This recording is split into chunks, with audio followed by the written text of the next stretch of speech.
Le complexe de l'idiot du village.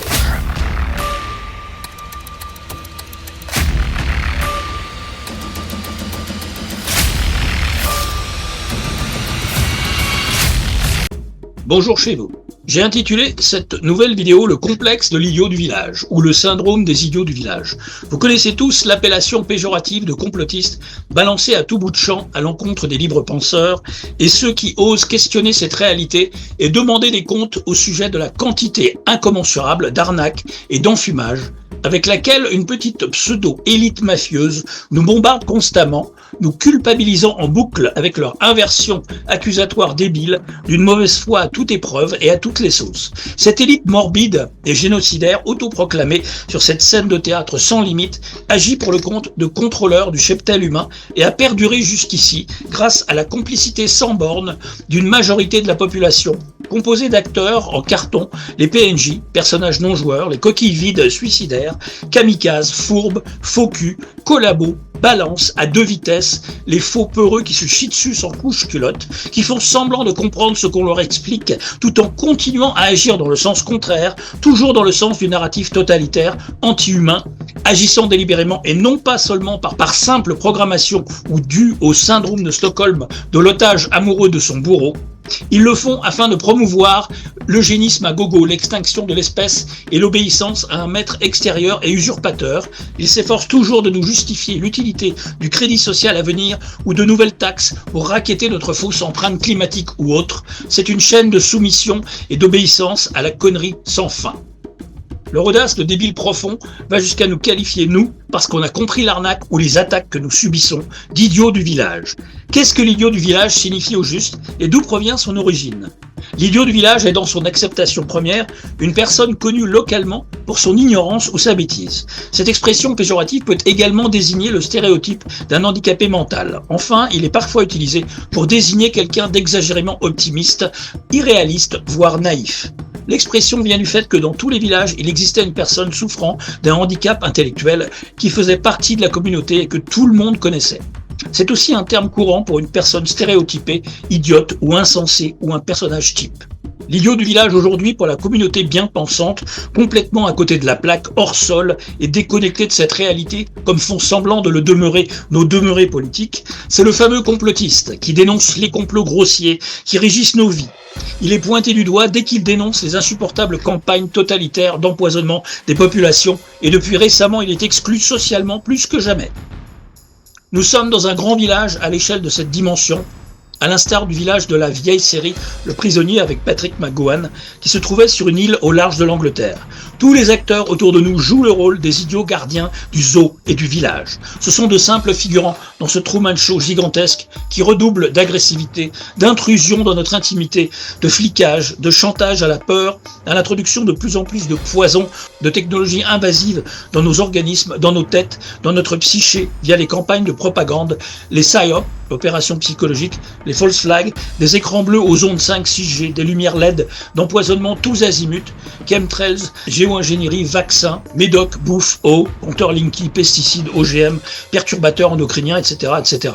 De pires poisons pour notre morale, nos espoirs de changement, d'évolution, d'évasion de ce statut sempiternel d'esclave, exploité par un système vampirique et parasite qui se nourrit de toutes nos émotions, négatives comme positives, et les déclenche via des scénarios grossièrement fabriqués en boucle, aussi bien individuellement que pour les masses. C'est bien l'attitude condescendante et ignorante de ces prétendus villageois qui se prétendent sages et nous regardent et considèrent comme les idiots du village, tout en continuant à nous attirer avec eux droit dans le mur de cette fin de cycle. Rappelez-vous comment ces idiots du village complotistes, qui osent se poser les bonnes questions, sont illustrés dans les films bollywoodiens, contrôlés et inspirés par des scénarios fournis par la CIA elle-même, des tinfoil hats, des parano complots qui portent des chapeaux en aluminium. Allez, je mets le mien, en espérant qu'il va tenir. D'où vient l'expression « chapeau en papier d'aluminium » ? Le magazine Vice a écrit que le chapeau en papier d'aluminium, dans la culture populaire, peut être retracé jusqu'à une nouvelle très étrange et prémonitoire écrite en 1927 par Julian Huxley, intitulée « Le roi de la culture tissulaire », dans laquelle le personnage principal utilise un chapeau en métal pour éviter d'être contrôlé mentalement par le scientifique méchant. Un chapeau en papier d'aluminium est un chapeau fabriqué à partir d'une ou plusieurs feuilles de papier d'aluminium ou de papier d'aluminium. Ou un couvre-chef classique, doublé de papier d'aluminium, souvent porté dans la croyance ou l'espoir qu'il protège le cerveau des menaces telles que les champs électromagnétiques, le contrôle mental et la lecture des pensées. L'idée de porter un couvre-chef fait maison pour une telle protection est devenue un stéréotype populaire et synonyme de paranoïa, de délire, de persécution et de croyance en la pseudo-science et les théories du complot.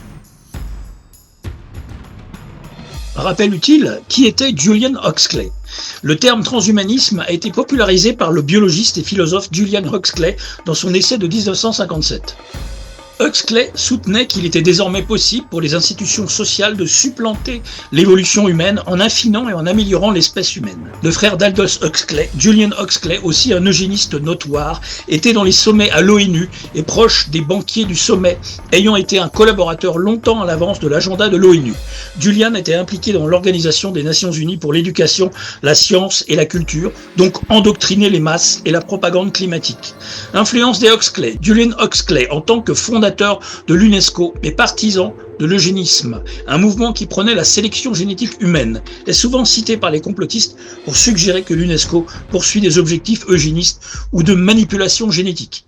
Julian Huxley, on comprend un peu mieux d'où pouvaient provenir toutes les idées que son frère Aldous a exploitées dans ses œuvres, comme dans Le meilleur des mondes. Regardez cet extrait concernant Julian Huxley, extrait du film de Mélodie Hergé, Les voleurs d'âmes, deuxième partie, Les démolisseurs de la civilisation.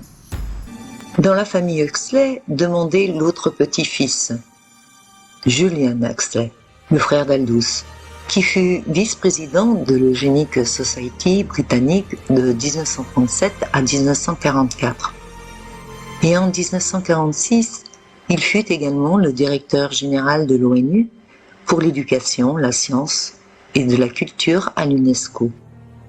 Il déclarera: même s'il est tout à fait vrai qu'une politique eugénique radicale sera pendant de nombreuses années politiquement et psychologiquement impossible, il sera important pour l'UNESCO de voir que le problème eugénique soit examiné avec le plus grand soin et que l'esprit du public soit informé des problèmes en jeu, de sorte que ce qui est maintenant impensable peut au moins le devenir.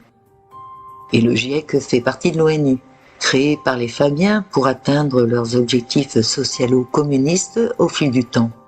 Cela vous aide à comprendre le contexte dans lequel ils basent leur propagande sur le réchauffement climatique et donc politique.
La couverture de The Economist de l'édition 1992 montrait déjà à l'humanité le projet de modifier ses gènes via le vaccin.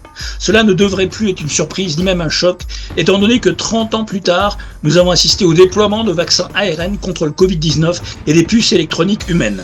Je pense qu'il est raisonnable de dire que cela a toujours été leur stratégie depuis les années 1950, lorsque des pionniers comme Julian Huxley et Alan Turing ont introduit les concepts d'eugénisme et de transhumanisme.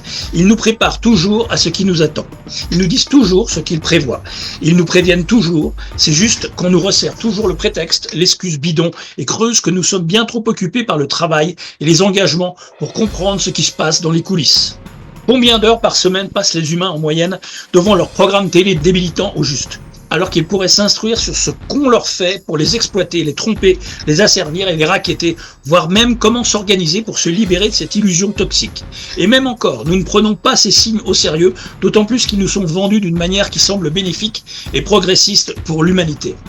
L'idiot du village, pour la majorité des neuneux autour de nous, est celui qui ose faire un bilan des années coco fantômes et se fout de manière implacable, comptable et factuelle de la gueule des idiots du village qui s'autoproclament la norme des normies, des gens faussement normaux, totalement hors sol et dépassés par l'illusion de la propagande mortifère. Regardez cet extrait de CNews où les journalopes collabos de l'époque font semblant de se moquer, en fait, de leur propre attitude pendant ces restrictions totalitaires et débilissimes. Extrait Pascal Praud. On les imaginait très bien, on nous a expliqué qu'on pouvait boire un café debout, mais pas assis, on a accepté ça, donc maintenant, bon, allons-y. Hein. Charlotte a raison. Mais non, mais vraiment, cette période-là, mais moi, j'en reviens toujours pas de ce qu'on a vécu, mais vraiment. C'est-à-dire qu'on nous a dit oui. Moi, je me souviens d'avoir pris le train un jour. Donc, ils avaient rouvert dans le train les cafétérias, parce qu'avant, on n'avait plus le droit de manger, parce que le masque, machin, bon. Donc, ils ont rouvert les cafétérias, parce que quand même... Donc, on avait le droit d'aller chercher dans la cafétéria, avec le masque, évidemment. Donc, vous revenez à votre place, avec le masque toujours. Et puis, pour manger, il faut enlever le masque. Alors, on nous disait, vous avez le droit de manger, mais rapidement. Moi, j'entends ça, je me dis, je sais pas, on n'a plus de limite, en fait. Enfin, mais moi, je suis d'accord avec vous sur le Covid, puisqu'on en a parlé matin, midi et soir. Ah oui. Mais les gens acceptent tout. Ah, mais tout ? C'est oui, ça que c'est pour protéger. ils acceptent non, ça tout. n'a pas de sens. Et voilà. non seulement ils acceptent tout, mais vous aviez les petits capots. Oui, c'est ça, bien sûr. Qui étaient partout. Ouais, bien sûr. Dans les rédactions, parfois, j'en ai vu. Dans les rues, ouais. Ouais, bien sûr. Je les ai vus. Bien dans sûr. une radio avec laquelle je travaillais. C'était incroyable. Les petits ronds dans les gares, pour que vous soyez un mètre les uns des autres. Merci de vous tenir dans ce rond. Oui. Moi, déjà, à 4 ans, ça m'aurait énervé. Hein, mais là, non, tout le monde était dans son rond. Moi, je sais pas. Je suis d'accord avec vous. Soit par adhésion, soit par peur, en effet, du voisin qui va aller dénoncer, soit par... Mais par aussi, il y a la psychologie, c'est-à-dire qu'il y a tu mets une casquette à quelqu'un, il devient chef de gare. Oui, oui. C'est un tropisme. C'est un tropisme connu. Non, mais il faut rire Chacun va toujours désobéir à tout ça. Enfin, je veux dire, il y a un moment, il ne faut pas se plier, il faut rire et désobéir. Je veux dire, il devrait y avoir des manifestations de gens qui sont des câlins de 10 minutes. C'est quoi ce désobéir? Quand on nous a tous demandé d'être vaccinés, il fallait désobéir aussi? Non, je n'ai pas dit ça là-dessus. J'ai dit ah oui, c'est là-dessus qu'il fallait peut-être dire. Ouais. Et que c'était beaucoup plus important, si vous me permettez. Parce que d'aller vacciner des gosses de 15 ans alors que ça servait absolument à rien, à rien du tout, puisqu'on savait que le vaccin n'empêchait pas la transmission. Il était interdit de le dire. Exact. Ça, c'est pareil. Il était interdit de le dire, bien évidemment. Donc, pardonnez-moi. On l'a dit quand même, je précise. Nous, on l'a dit. Oui, non, il y a un échange d'ailleurs qui est viral aussi sur les oui. réseaux, où vous me dites que ça peut faire si tout le monde est vacciné. Ah bah oui, c'est ça, oui. Cet échange, alors effectivement, votre remarque n'était pas ça. Non, le pire peut-être, c'est l'histoire de la bûche avec grand-père et grand-mère dans la cuisine. Je crois que c'est Jean Castex qui avait dit ça. Non, c'était Jérôme Salomon, je crois. Non. Sinon, c'était mettez-les dans la cuisine. Mettez-la, grand-père et grand-mère dans la cuisine. Parce que Jean Sévillia avait répondu à un tweet historique. Il avait repris le tweet, je crois que c'était Jérôme Salomon qui disait ça, ou un médecin, bon, je sais plus. Et il avait répondu, parce que c'était papy et mamie dans la cuisine, il avait répondu papy et mamie t'emmerdent. Et ce tweet avait fait un nombre de retweets inimaginable. Il est bien, Jean Sévillia. Il est très bien, Jean Sévillia. Et même, je crois qu'on recommandait le 24 décembre de dîner la fenêtre ouverte. Oui. Formidable. Ah oui, bon, bien sûr. Et ça, c'est Emmanuel Macron, président de la République. Bien sûr. Mais c'est sa meilleure période, Emmanuel Macron, il était content. Il arrivait tous les soirs à 20h, il faisait son petit discours pendant 10 minutes. Il y avait 18 millions de gens qui l'avaient écouté, il était content comme tout. Il avait son conseil de guerre, je ne sais plus quoi. Oui, bien sûr. Voilà, mais nous étions en guerre. Ah oui, c'est la guerre. C'est ça. Bon, L'idiot du village, c'est celui ou celle qui va croire à la moindre douille de propagande, depuis le masque qui protège d'un virus fantôme, de se confiner et rester chez soi pour sauver son prochain, de porter la muselière debout et l'enlever en s'asseyant dans les lieux publics pour consommer ou sommer les cons de suivre des gestes barrières infantilisants et débiles, considérés comme indispensables dans son cerveau de méduse aux abonnés absents, de la variole invisible du singe échappée d'un zoo, du H5N1, de la grippe porcine, aviaire, féline, canine, ovine, etc. Elle était convaincue par le discours anxiogène du H1N1 en 2009 de Roselyne Ballé-Achiotte, qui est toujours là à vociférer de se faire piquer sur l'hôtel de Big Pharma dans les merdias des plateaux TV. L'idiot du village sans éducation ou avec une éducation axée sur le mensonge pharmachéa, sans instinct de survie ni bon sens, c'est celui ou celle qui va croire que se faire piquer à tout va avec toutes sortes de produits dont il ignore la composition délibérément parce que les prétendus experts en blouse blanche lui auront fortement conseillé le protège de toutes les menaces fantômes qu'on lui aura vendues dans l'histoire de la secte vaccinologique, alors que tout prouve que c'est totalement le contraire. Tous les rapports sur les bénéfices-risques des vaccins sauveurs de pandémie depuis le début de l'historique et du passif vaccinal ne sont qu'une vaste série de documents forgés, erronés, vendus et matraqués au grand public à grand renfort de pots de vin. La vérité, c'est que les vaccins tuent et rendent malades, autistes, déclenchent des cancers, des morts subites et, ce plus que jamais, voir mon film sur le sujet.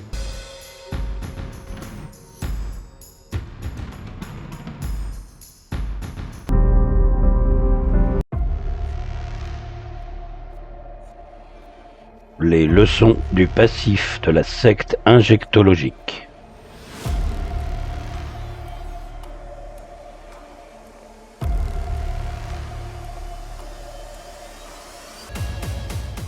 Voici le postulat sociétal commun dans toute la communauté gouroutisée par la propagande sempiternelle des labos.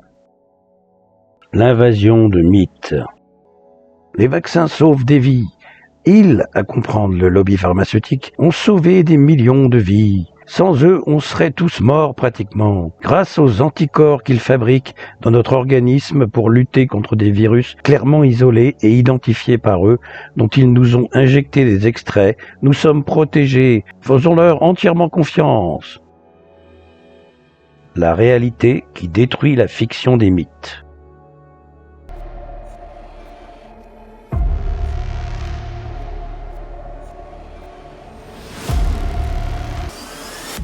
En résumé, on peut constater que la secte vaccinologique, à travers son histoire, est réellement basée sur la fraude, la tromperie et la corruption.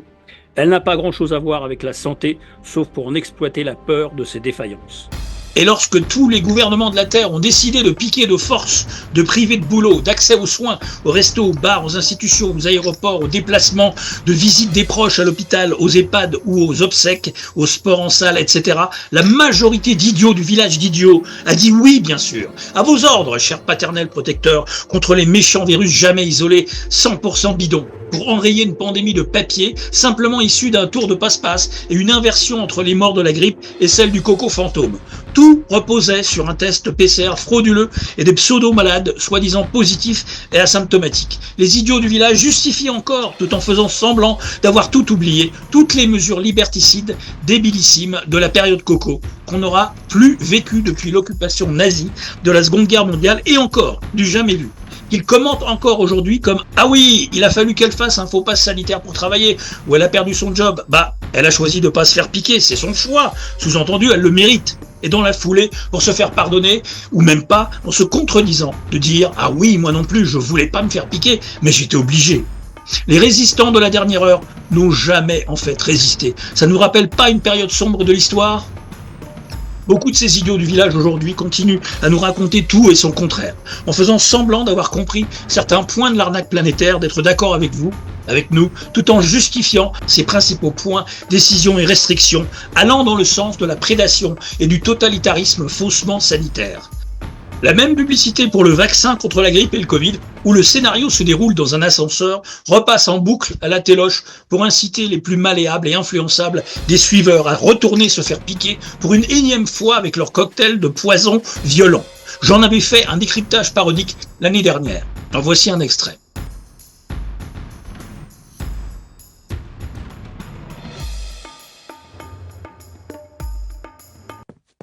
Quand le mensonge prend l'ascenseur, la vérité prend l'escalier.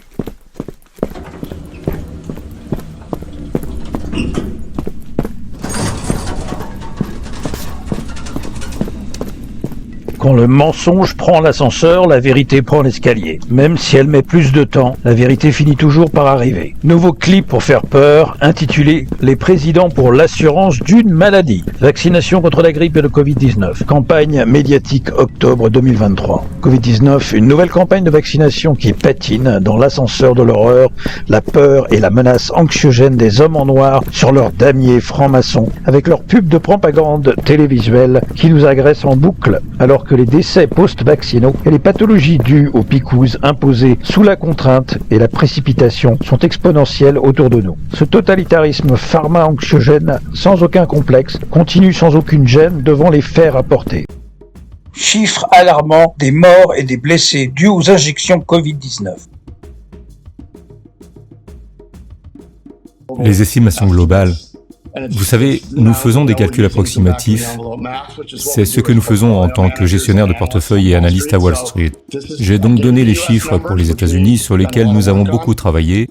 Comment estime-t-on le chiffre global ? Eh bien, il faut faire des hypothèses. Nous estimons donc à environ 5 milliards le nombre de personnes qui ont été vaccinées sur la planète comme cela a été largement rapporté. 5 milliards ont reçu quel vaccin ? Tous les vaccins. C'est pourquoi nous donnons des fourchettes très larges, y compris le Sinovac et le Sputnik et... Oui. D'accord.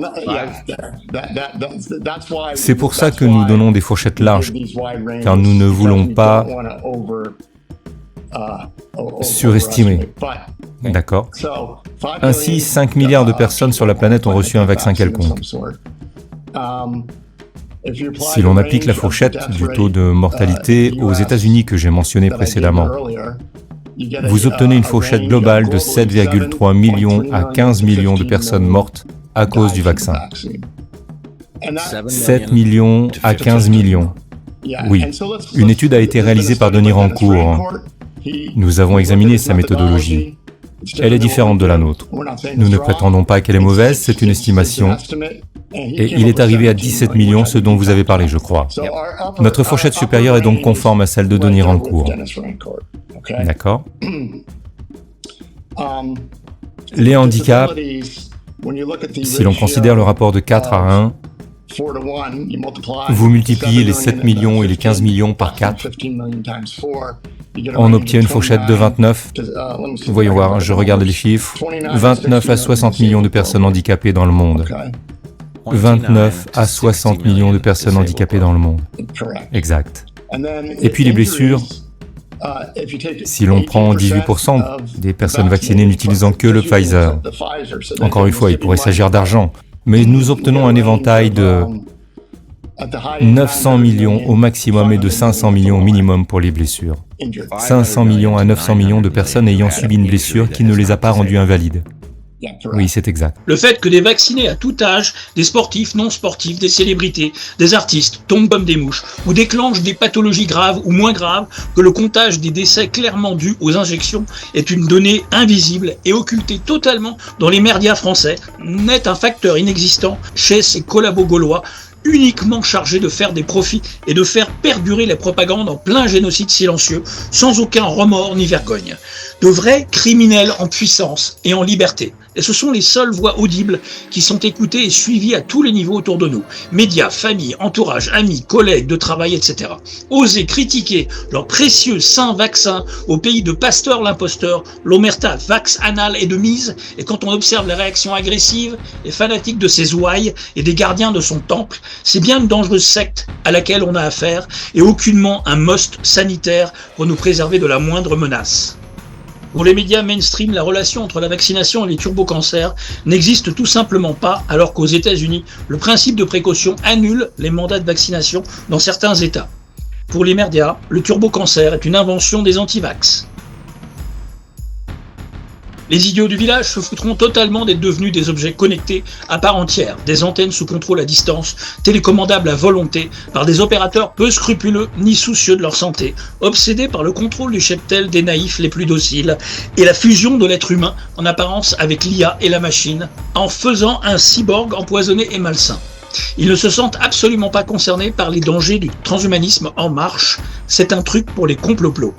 L'idiot du village des conformistes, qui ose réfléchir par lui-même, à cause des fake news qu'il va dénicher autour de lui, propagées par la foule de parano dans son cercle de contact et d'influence. Le réseau 6G sera essentiel pour passer de l'Internet des objets à l'Internet des corps, pour passer directement à la connexion des humains aux machines. Voici un extrait d'une intervention très lucide du journaliste italien Maurizio Martucci. Il digitale e le nuove tecnologie sono l'architrave, l'ossatura, l'elemento fondante di tutta l'Agenda 2030. L'Agenda 2030 cerca di robotizzare l'umanità e di umanizzare la robotica. Stanno portando avanti un piano che prevede fondamentalmente 2 punti essenziali. Il cambiamento degli stili di vita e quindi il cambiamento della società civile e lo step successivo è il cambiamento dell'essenza ontologica e naturale dell'essere umano. E qui entra in gioco il transumanesimo. Tutti i 17 goals dell'Agenda 2030 ruotano intorno all'architrave, alla struttura centrale, alle nuove tecnologie. L'inganno su cui noi dobbiamo riflettere e fugare è pensare ancora che le tecnologie siano state pensate, concepite, per essere a servizio, utilizzo, consumo del cittadino utente consumatore. No, non è più così. L'Agenda 2030 sta sfruttando le nuove tecnologie per poter arrivare a quei 2 obiettivi che vi ho detto prima, il cambiamento degli stili di vita e il cambiamento dell'umanità. Ebbene, le energie rinnovabili stanno cercando di alimentare nuove risorse energetiche. Ma nuove risorse energetiche per chi? E quindi mi riferisco alle pale eoliche piuttosto che alla fotovoltaica e tutto quanto stiamo assistendo si sta implementando sui nostri territori. Non serve ad alimentare nuova energia per i cittadini, per i popoli, serve ad alimentare nuova energia perché la transizione digitale, qui si legano la transizione energetica con le nuove tecnologie, sta portando avanti il cambiamento attraverso un nuovo cervello, che si chiama intelligenza artificiale. L'intelligenza artificiale è profondamente energivora, succhia energia, e l'energia che oggi è disponibile, e loro ce la spacciano nella denuncia dei cambiamenti climatici, in realtà è la nuova energia che stanno costruendo per alimentare questo grande cervello. Comment expliquer cette adhésion massive à des événements et rituels sataniques si ces gens ne sont pas pucés et télécommandables à distance, à s'efforcer en boucle de ne jamais reconnaître que l'énergie de ces manifestations glauquissimes sont pourries et axées sur un archétype du mal absolu, sans tenir compte de la moindre considération religieuse.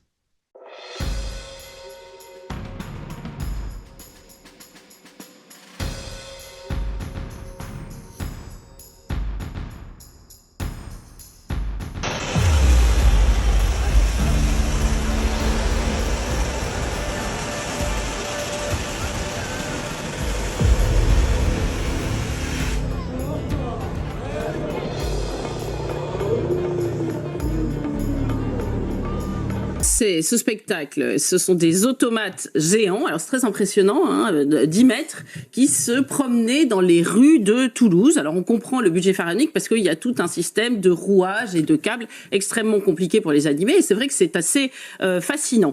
Alors vous avez les personnages, donc il y a Astérion, le Minotaure et Ariane la Grande Araignée, et puis le clou des spectacles, c'est donc Lilith, que la métropole de Toulouse nous présente ainsi. C'est une femme scorpion qui contrôle le passage en notre monde et celui des enfers. Missionnée par Hadès, Lilith erre de ville en ville à la recherche d'âmes damnées. Alors comme il y a beaucoup de références, donc certaines à la mythologie grecque, etc., on utilise le mot mythologique, alors qu'en réalité c'est pas le programme de 6e bien rassurant et gentillet. Lilith, c'est pas du tout Artémise, c'est une démone à l'origine mésopotamienne qui était réputée faire mourir les enfants et puis envoûter sexuellement les hommes. Et puis c'est un démon biblique que de l'Ancien Testament, c'est une espèce d'anti-Ève et donc d'anti-Nouvelle Ève. Vous savez que la Nouvelle Ève, c'est la Vierge. Et il y a des féministes qui avaient repris ce nom du reste parce qu'elles disaient que c'était une Ève révoltée qui voulait pas se soumettre à Adam. Vous savez, comme les féministes aiment reprendre aussi les sorcières, ça faisait partie des symboles qu'elles aimaient reprendre. Alors, petit détail, il y a une croix inversée sur les boucles d'oreilles de Lilith. Ce n'est pas neutre, évidemment. Alors, si vous voulez plus de renseignements, vous pouvez aller voir le frère Paul Adrien sur YouTube a fait un développement tout à fait intéressant sur ce sujet. Le maire se dit étonné des réactions, les organisateurs aussi.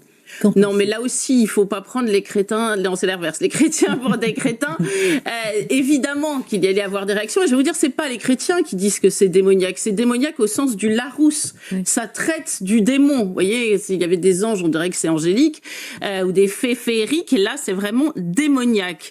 Alors, il faut quand même, parce que les gens peuvent peut-être s'étonner, et donner quelques extraits choisis de cette gentille distraction. Alors, je lis parce qu'il y a un livret. Vous savez, comme c'est un opéra, il y a un livret qui est sur le site de Toulouse, et donc c'est extrêmement facile d'aller le voir si vous n'avez pas peur de faire des cauchemars. Donc, 3 signes prodigieux, la croix de Satan, le sigil de Lucifer et le signe de la bête sont apparus sur les rives du fleuve. Ils sont les clés de la porte des ténèbres. Alors, ces 3 signes étaient apparents. Moi, il y a un prêtre toulousain qui m'a dit, ça m'a fait vraiment un drôle d'effet quand je suis sortie de mon église de voir un 666 dans l'espace public, par exemple.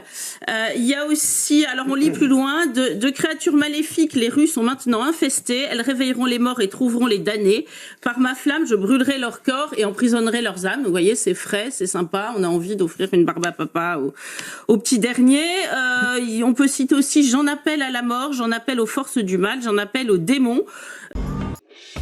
Il en est de même pour la prédation sur leurs enfants via le système éducatif. Tous ces parents PNJ n'en ont aucune conscience et s'en contrefoutent pour la grande majorité. Le programme EVARS, éducation à la vie affective, relationnelle et à la sexualité, sera mis en place en janvier 2025 dès la maternelle. Du public au privé, c'est obligatoire. Ne soyez plus étonnés de voir des enfants faire des fellations dès l'âge de 4 ans. On voit bien des viols dès l'âge de 9 ans, tout récemment, dans la cour d'école. Comme d'habitude, ils expliquent exactement l'objectif des décisions qu'ils prennent à l'insu des citoyens, mais si personne n'entend ou ne réagit, un jour il sera trop tard, et c'est bientôt. Grosse alerte sur la loi EVARS, ils veulent éduquer les enfants à la sexualité, retirer votre autorité parentale et en faire des citoyens en part entière sans se préoccuper de vous. D'ailleurs, les lois ont été votées en catimini comme d'habitude. Vous vous opposez à la destruction nommée éducation à la vie affective EVARS de votre enfant, c'est en passe de devenir un délit, et hop, prison. Donc ils proposent un délit d'entrave à l'éducation sexuelle des enfants. Oui, vous avez bien lu, les parents n'auront pas le droit de s'opposer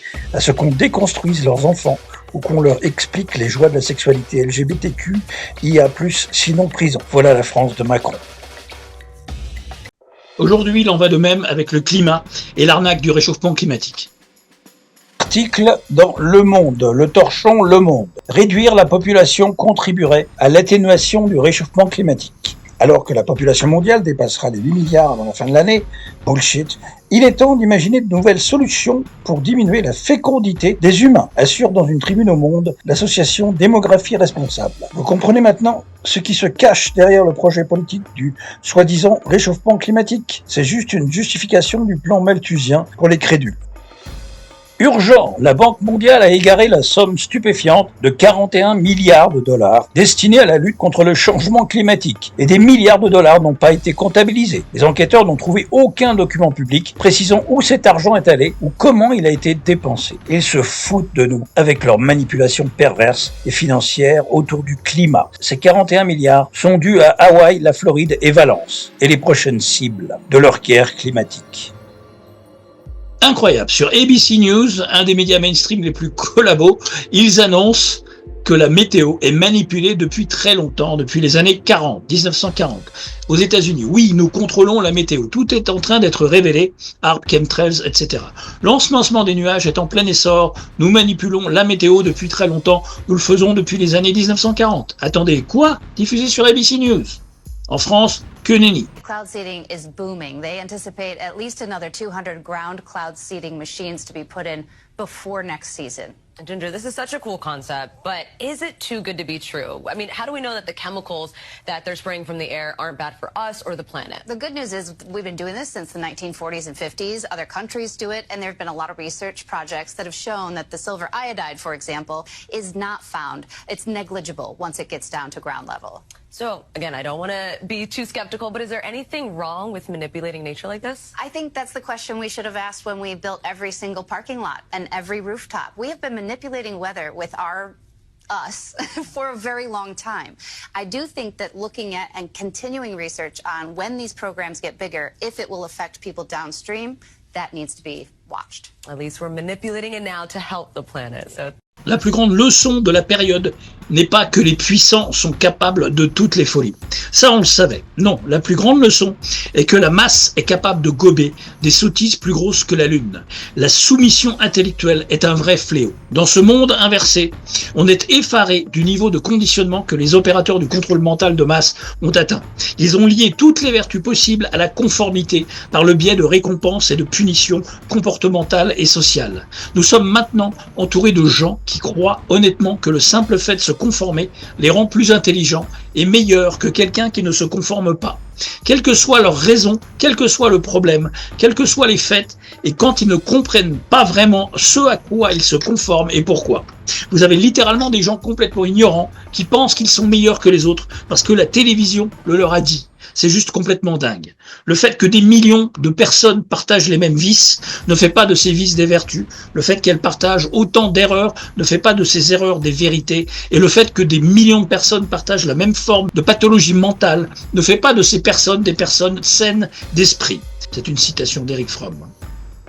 N'oublions pas de mentionner les demi- ou semi-idiots du village, ceux qui se croient les moutons noirs du système, mais finissent toujours par sauter à pieds joints dans n'importe quel égrégore d'opposition contrôlée nauséabond, qui nous fera toujours tourner en rond, sans aucune perspective de libération quelconque, que ce soit des politiques ou des escrocs virologues attachés au labo comme l'Institut Mérieux, comme Raoult par exemple, et ses amis Fouché, qui les appâtent et séduisent par des discours racoleurs. Ils racontent ce que le semi-idiot, qui se croit plus malin que la norme, veut entendre et est prêt à suivre par excès d'espoir contre-productif et tué dans l'œuf.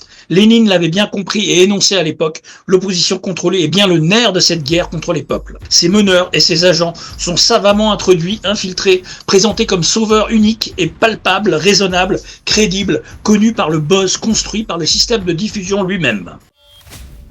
Syndrome de Stockholm. Quand tu essayes de tuer tes disciples avec une injection létale et qu'ils continuent de voter pour toi.